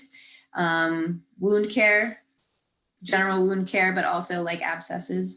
Reproductive health concerns, right? Folks who use drugs and may be pregnant, that can be a real scary thing, because oftentimes folks make the assumption that if they are pregnant and using drugs, they are not going to get to keep their kid. And oftentimes that assumption is true. So reproductive health and being able to make decisions about their own reproductive health, getting on birth control, having that control is really huge for folks. Again, sexual health, right? Having access to condoms, ways to stay safer, and thinking also about reproductive and sexual health in relation to how those things can be used as like control by partners. They sometimes overlap with substance use and being in relationships where somebody might not actually have control over those things.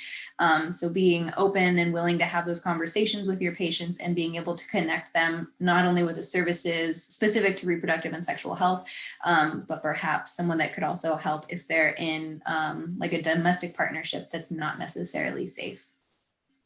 Mental health concerns, right? Primary care might be the initial point where someone's saying, hey, I'm having these mental health concerns, and you'll be able to refer them out to a specialist. Hep C screening and treatment. Open Door does a wonderful job with Hep C treatment. NORCAP and Hatcher both do rapid HIV and Hep C testing and are able to connect folks to those services. And the medication for opioid use disorder, right? Again, if people are feeling safe to disclose their substance use to their primary care providers, you can be the one to do the screening and then hopefully be able to refer them to a place like Aegis or Suboxone through Open Door, eventually to Crossroads with Wes or Waterfront. Also, Hatcher has an amazing low barrier MAP program. It's through a partnership with Bright Heart Health that they navigate folks to those services, and it has definitely been a game changer. COVID-19 has really, I think, for the better impacted folks' access to telemedicine in general for all sorts of things, but especially for treating substance use disorders. And I really hope that some of the barriers that have been removed stay gone even after the pandemic morphs or goes away. I don't know if it'll go away. It's weird. Anyway, next slide, please. So these are some things to consider when providing care to people who use drugs. So again, thinking about housing, right? Is somebody housed at all? Are they housing insecure? Because that's going to make a huge difference about, you know, how safely they can store their medication. If it needs to be refrigerated, do they have access to that? If they need to take their medication with food, do they have regular access to food? Do they have a place to store their food? Stability, right? Like base level human need of being housed makes for a lot more stability and ability to better adhere to medication or other treatments. So those are really important things to keep in mind when trying to plan, to create a plan for somebody's health. Transportation, right?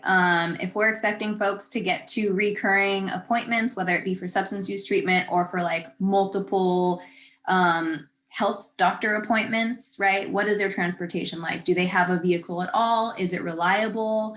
Are they close to public transportation? What is the schedule like, right? If someone's, you know, continuing to show up late to their appointments, instead of assuming like, oh, you just don't want this bad enough, like clearly you don't prioritize this, like really considering what are the barriers, right? What is transportation like? Are you able to get here on time, and why not? What can be achieved in one appointment, right? How much can be addressed? I'm not a primary care doctor, so I can't actually speak to like what that looks like as someone who has received primary care. I know that it's not always like a drawn out thing, right? It's kind of like, what's your one issue? Let's address that right now. And then, you know, make another appointment for something else. But for a lot of folks, if they have like multiple overlapping concerns, it might be better in the long run for their health and for them continuing to access care to address as much as that as possible, even if it's like writing referrals, making phone calls right then and there to connect them to other services. Just thinking about, again, how easy is it for someone to like come to an appointment and then have to do that multiple times? And similarly with the office, right? Referrals are great, but if we're sending folks across town all over into different buildings and transportation is an issue for them, or they don't have a phone, so they don't know what time it is, right? All of these things are going to impact a person's success in accessing just basic care. And then, you know, thinking beyond that to substance use treatment, it can be really difficult. And then thinking about previous experiences with primary care providers, stigma, right? What have folks experienced when they've walked into doctors' offices, whether it's folks staring or doctors making assumptions about why they're there or assumptions about their substance use? Do they feel safe and comfortable talking to you and disclosing their substance use history? What has that been like them before? You know, one bad experience can make them very guarded or defensive. And then that might make you react in a certain way. And it's not about you at all. It's just that is their experience and they're afraid and guarded. And so just being curious, asking a lot of questions, staying open to understanding what's going on in that moment and what has sort of happened in the past to bring them to that point. Support systems are super important, right? Not just for accessing like general care, but also for addressing substance use disorders, family, friends, or an advocate, right? For a lot of folks with really extreme substance use disorders or who are in really chaotic substance use, they might have burned some bridges, right? Family and friends might have said, you know what, I'm done with this. I can't handle it anymore. So asking those sorts of questions and seeing if those folks are out of the picture, if there is an advocate, whether it's someone who runs or who works in a syringe exchange program or somebody who works at another nonprofit or just is in the community and sees that person on the regular, if they can be an advocate for them. And then sort of related again to that previous experience with primary care providers, thinking about previous trauma, right? ACEs, abuse, neglect, generational drug use. Has drug use just been so normalized in the household that someone might not see their use as problematic? And maybe that's true. Maybe they don't see it that way and maybe it isn't. But digging deeper and really trying to understand sort of that person's past and the history and the impacts of trauma and sort of seeing these things in their everyday life and how that impacts their use now and their desire for care and their ability to access care. Next slide, please. Give me actually just 1 second. my little work thing is beeping at me. Okay, really quickly on the cycle of stigma, Wes is going to talk a little more deeply about stigma, but this is sort of what it looks like. And I guess before we get into it, another opportunity for folks to engage. Do people want to sort of explain in the chat what they think stigma is? Try to define it or explain it, or, you know, what might that look like? What does that mean to you?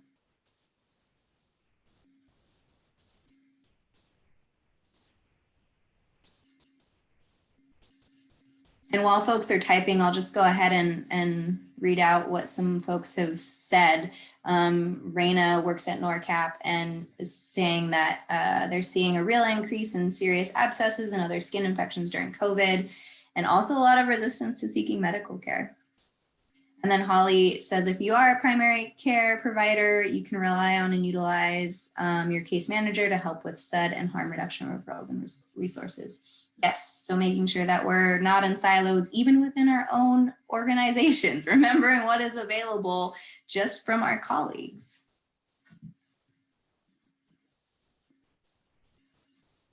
Okay, well, let's continue with the cycle of stigma then. So stigma exists, right? It happens and it creates it starts with stereotypes and labels, right? Wes mentioned some words and some labels that we've given folks that use drugs in the past that create a stereotype that have a negative connotation with them. I'm seeing that Lisa says the way others see you, like going to the hospital and the ER, and they think that you're drug seeking. Yeah, absolutely. And that might be expectations and roles, right? So someone who uses drugs is labeled as something, right? As a junkie, as an addict. And the stereotype is that they're lazy, they don't have any willpower, they chose to be that way, they're a thief, things like that, right? And so then they go to seek care, and the expectation is that, oh, they're just here seeking drugs. Like, it's not actually a big deal. They don't need actual care. Or, oh, they're going to try to steal something, like make sure all the cabinets are locked, you know, put your friend comes over and, you know, they use drugs and you hide your purse or whatever, because you have this assumption, expectation for their behavior. And that creates limited opportunities, right? If folks are constantly treated that way and assumptions are being made about them, it's kind of like the self-fulfilling prophecy, right? They're gonna be like, okay, well, I'm just gonna act that way. If you expect me to come in and be rude and have an outburst and steal and do all of these things, maybe I'm just gonna do that. Or they're not gonna access care at all. They're like, why should I care about myself if nobody else is going to? Or I'm just gonna go in and be treated this way. And that's sort of the internalized part and the reinforcement of stigma, right? Thinking like, oh man, I am these things. Like, I am useless. I am like a bad person, right? I can't beat this. And then it just starts all over again. So really important to do as much as we can as providers, as caregivers, as folks engaging with people who use drugs, to acknowledge and look at our internalized biases and stigma, and making sure that those things aren't playing out at a larger, like, programmatic level. You can go to the next slide, and Wes is going to do that for a while. All right, thank you, Jessica. So I really want to remind everyone that stigma is a two-way street. Throughout this presentation, you've heard of the principles of harm reduction, and you hear ways you can reduce harm. This last piece is really directed towards primary care in a fashion that helps you be able to reduce harm in your own way, right? Because if you are a primary care, you obviously know you're not a syringe exchange program. So you know to connect people to syringe exchange programs, you know to connect people to harm reduction programs, you know to connect people to care and all of these things. But this last piece of this presentation is really directed towards ways you can internally reduce harm that has external outcomes.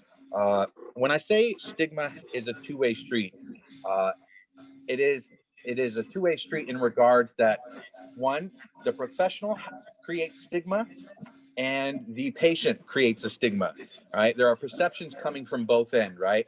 The patient comes in and they already have a predisposed stigma based upon what they think you already perceive of them. And then you have your own stigma that you're working against internally against the people who you see, right? The International Society of Addiction Journal Editors recommends against the use of terminology that can stigmatize people who use alcohol, drugs, and other addictive substances, or who have an addictive behavior, all right? These terms that we use are very subtle, and we use them constantly in the professional field. We use them in the Narcotics Anonymous world, in the treatment world, in the harm reduction world, in the primary care and medical field world, in our daily and social lives. These terms come out often and common, and often aren't given much thought about the nature and harm they actually do internally, right? So these terms that stigmatize can affect the perception and behavior of patients and clients, their loved ones, and general public, scientists, and clinicians. See, we think that just other people can be affected by terminology, but this is very specific to even clinicians and scientists. Individuals that have received deep education on subjects are still prone to be able to have their perception shaped simply by terminology, right? There was a study, and you'll see the links to the study on the bottom of this slide. A study found that the terms used to refer to individuals with substance-related conditions affected clinician perceptions. Now, this was a specific study where they took a group of clinicians, separated them into two groups, and gave them identical vignettes. And in these vignettes, it described a patient, and then it used terms. Clinicians who read a clinical vignette about abuse and abuser agreed more with notions of personal culpability and an approach that involved punishment than did those who read an identical vignette that replaced abuse and abuser with substance use disorder and person with the substance use disorder. It was the subtlest of changes that they did in this vignette. And they isolated these two groups of doctors, and they ran a scale on each side about how they would treat the person, how they viewed the person. And the most insane thing was the doctors that saw the abuse term and abuser term was behaved more harshly towards that patient than the same group of doctors on the other side that simply replaced adjectives and descriptions and verbs with a more compassionate, patient-centered term. All right. And how is this important, right? This is so important because these are the terms we use internally. All right. We do our documentation every day, but a lot of times, if these are the words we use in communication with ourselves and each other about the nature of this problem, it shapes a perception in our head, like Jessica was talking about, when a patient comes in and we see that they have a history of drug use, that we immediately assume that they are drug seeking, which means we as professionals become guarded. And when we become guarded, we tend to change our body language. We tend to change a lot about ourselves with our microaggressions that a patient can read. And that affects their outcomes and their ability to come back and seek care. So this study was really interesting. If you would like to look it up, the link is at the bottom of the slide. Next slide, please. So this one is really just a piece of information that I really want to give out there. And this is true across the board, no matter what field you work in, no matter how you touch this population. The most important thing, and this is what we teach all of our professionals and our interns here at Crossroads, and I'm sure at every other facility, is the most important thing is building trust. And why is it important that you build trust with your patient? Well, for a patient to be honest about substance use history to their primary care provider, they must feel secure that this information will not change the way their physicians and medical staff treat them as human beings. You see, I work at Crossroads, and I have an advantage that most primary care doctors don't have when dealing with individuals who use drugs. Is when a person comes to Crossroads, the fact that they are using substances is already a given. They don't have to fear sharing this information with us and the nature of their use and their history of use, because it's already a given that the reason they're coming to us is because this problem, this issue exists, right? So we don't have to worry about that level of stigma happening in the first interactions, in the beginning of the building of trust, creating an environment that allows a person to feel safe during the disclosure of certain information is very important. So we work hard here on that aspect. And in primary care, you don't have that advantage. That advantage is people seek out primary care for physical health needs. And I would I would say it was safe to say that 100% of people who use drugs who seek out primary care don't want to disclose the fact that they do use drugs. So if they can get away with not having to disclose that information, I promise you they are inclined to do so. Next slide, please. I did a specific interview with a group of clients. I was looking for specific perceptions, and I was looking for 2 specific perceptions from actual clients that were here at Crossroads. I was trying to find 2 types: a patient who doesn't disclose substance use history to their primary care, and a patient who does. And in the process, I found a lot of people who had already disclosed. So there were quite a few individuals that already had admitted drug use on their to their primary care. And it was actually a little more difficult to find someone who hadn't yet admitted to their primary care doctor that they do have a history of drug use. I would like to share with you the perceptions of both of those clients. The first client who doesn't disclose SUD history said, and I quote, "I don't disclose my history to my doctor because that information doesn't go away. And I don't want to be treated like a drug addict every time they pull up my records." Now that client used in his own verbiage the word addict, which means he already self-perceives himself as an addict. His fear is that by disclosing that information, that it becomes permanent, and it will permanently affect the way his primary care doctors will forever see him and treat him. And in that perception, he keeps himself from disclosing very important medical information that is actually pertinent to his medical care, very important to primary care, right? It's super important that we have accurate and honest information to be able to treat our patients. And that's what we do, is treat them. But we can't treat something that we don't know exists. And the worst part is when we assume that there's drug use, because we can either see a nature of a problem or we start to assume certain things about it, and then we don't get a disclosure. The first thing as a professional we start to do is we start to feel like we're being deceived, right? And that creates that digging in of our mental heels, like we are now on the defensive in this interaction, and this, it reads on our body language and our microaggressions and all of those things that come out in that interaction, all right? When discussing with a person who has admitted SUD history, this is what they quoted: "I don't like going to the doctors because the minute they find out I'm a drug addict, they treat me different. If I would have never told them, it would be so much easier to get the care I deserve." This patient told me in honesty that they believe they get treated differently because they are an addict. And this is through interactions that they receive by going into primary care, trying to get help for whatever issues they were trying to get help for, believed that they were treated differently. So even if, that's why I say stigma is a two-way street, right? Is they already have this built-in perception of the way they're going to be treated.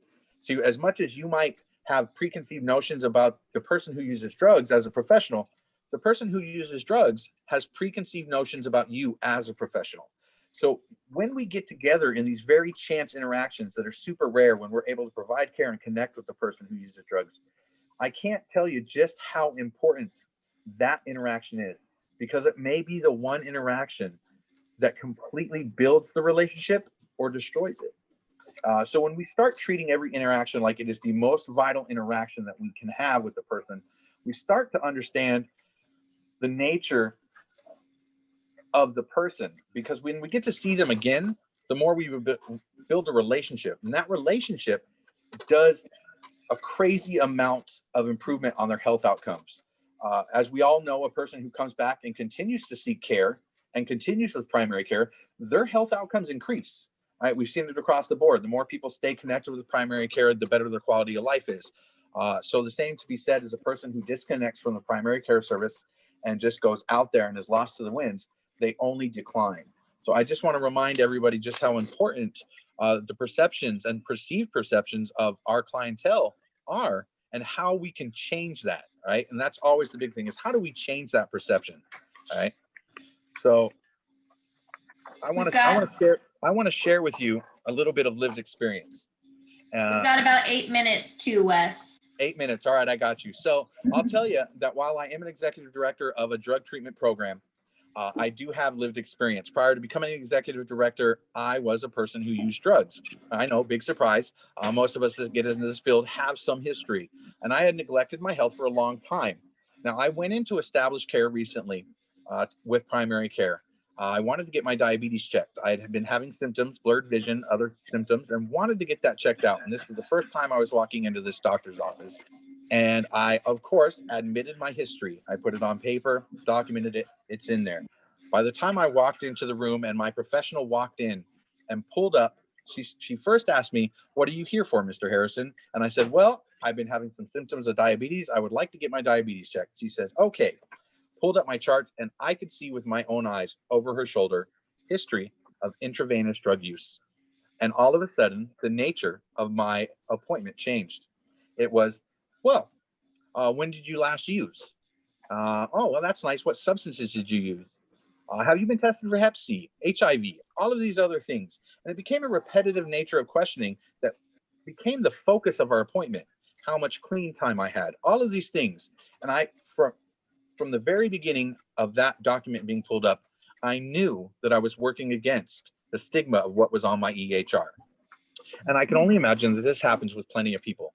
I have my diabetes in check now, and that's a wonderful thing. But I can tell you that experience, even as a professional, the 7 years in the field, that I still experience that tiny little bit of perceived perception. And it was very interesting for me to experience that. So if I could give you any homework in the primary care, I would give you this. When you ask questions that are related to substance use history and the nature of people's illnesses, I urge you to find a more compassionate way to pose a question. So my first example I will give you is, instead of asking, "When was your last date of use?" or "When did you use last?" change the nature of that question to, "Do you have any recent use to report?" When you change the nature of the question, you then change the perception. One has an assumption, the other has a question. So if I can give you homework, it would be to look at the way you ask questions and see if there are softer, more compassionate ways to ask them. And that leads us to the last part of our presentation, which is Jessica, on your next slide.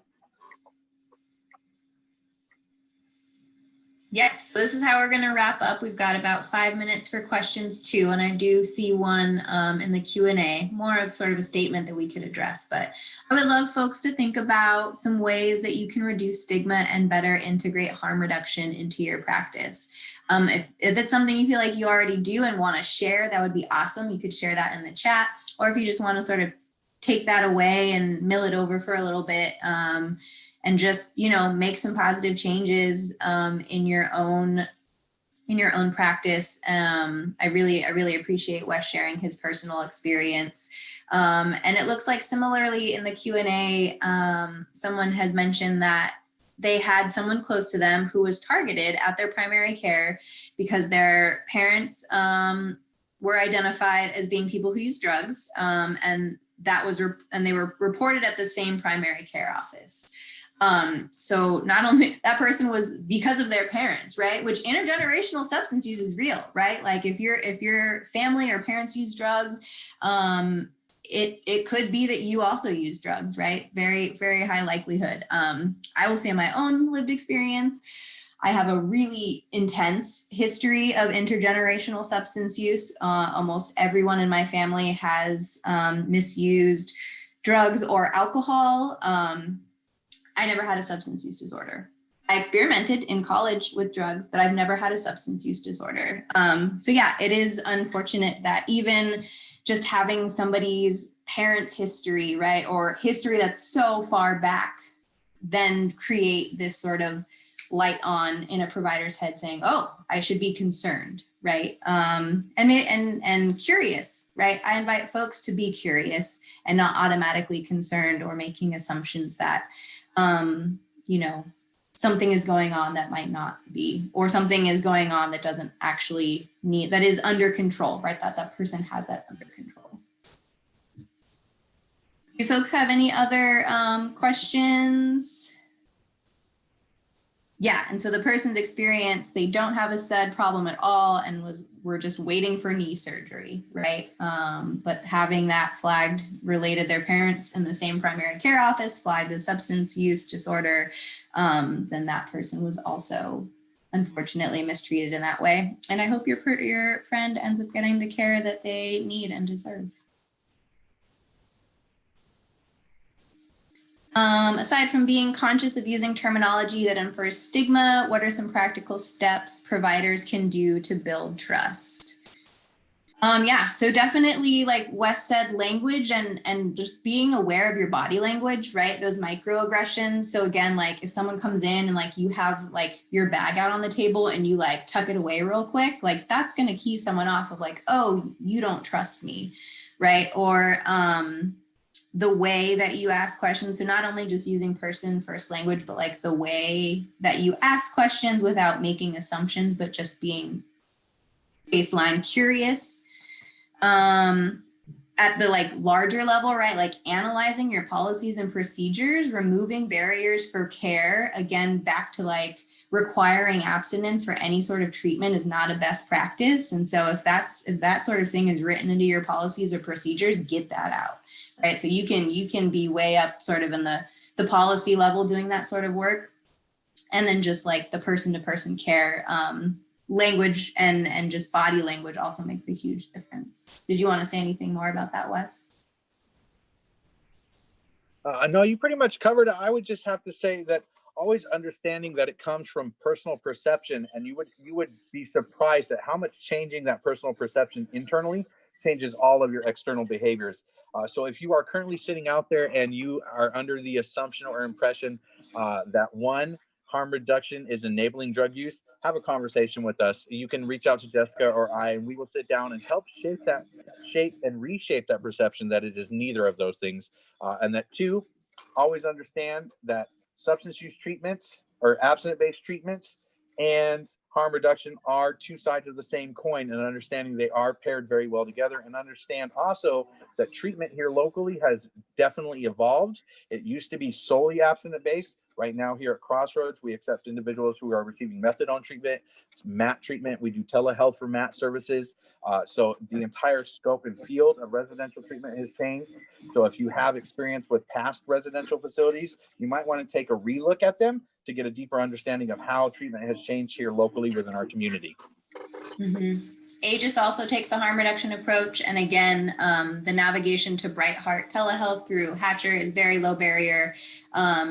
You know, people are able to continue use in the hopes that they're eventually tapering off. But if people, you know, as they start are still using, it's not going to get them kicked out of the program. So. Well, thank you, Jessica and Wes. As always, a wonderful conversation and great presentation. I just really appreciate from the two of you and also Candy, just it's not as simple as we think, but there are simple things that we can do every day to make a difference in people's experience. You know, a holistic approach to substance use and treatment and really meeting people where they are when they're in front of us as that human being. So with that, just going to wrap up real quick. For those of you who are seeking CME and CEU, please remember to submit your evaluation by October 23rd. And the link for that is in the chat, or it can be found on the RX Safe Humboldt event page for the summit. And I think Jessica just posted it in the chat for folks. And then again, we will be holding sessions all this week. So tomorrow we have a session on tapering opioids and treating pain, as well as a best practice presentation by the folks out at Kamau.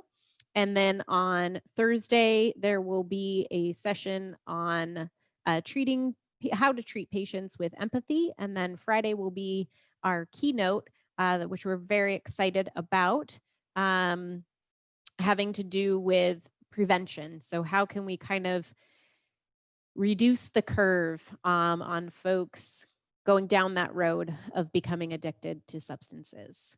So with that, we would just really like to extend a thank you for all of you who stayed, and feel free to check out, again, the website or the YouTube page and email us with any questions. Take care, everyone.